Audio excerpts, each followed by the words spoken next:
guardia fuoco! È una buca di silenzio!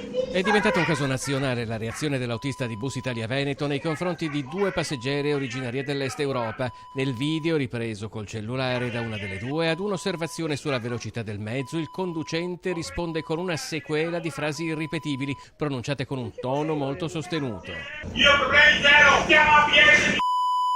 Se Bus Italia Veneto ha annunciato seri provvedimenti lanciando un appello a chiunque possa aiutare all'identificazione dell'autista, e se il sindaco di Padova Sergio Giordani si è spinto fino a paventare il licenziamento dell'autista, la lettura dell'assessore regionale al lavoro Elena Donazzani è diversa. Riservo due cose. La prima, la signora parte subito dicendo lei è razzista, no? Questo gli spiega malamente che ha fatto una curva, lei è razzista.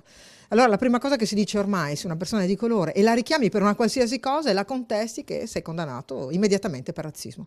La seconda, io invito il sindaco Giordani ad essere un po' più cauto, perché comunque è chiaro che va sanzionata questa persona, poi si riserveranno di scegliere, ma non si può dire lo licenzio subito senza neanche un confronto. Questo non si fa perché è un suo dipendente. L'assessore regionale invita ad una riflessione su una categoria che a volte deve svolgere il proprio lavoro in condizioni difficili.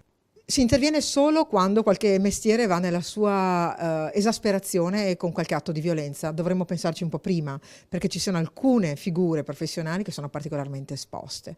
In questo caso gli autisti degli autobus sono veramente stati maltrattati in molte occasioni da cittadini qualsiasi, soprattutto dai ragazzi o ragazzacci, da forme di bullismo a cui sono spesso state vittime e non ne abbiamo mai parlato. Adesso per uno non vorrei che si condannasse tutta la categoria.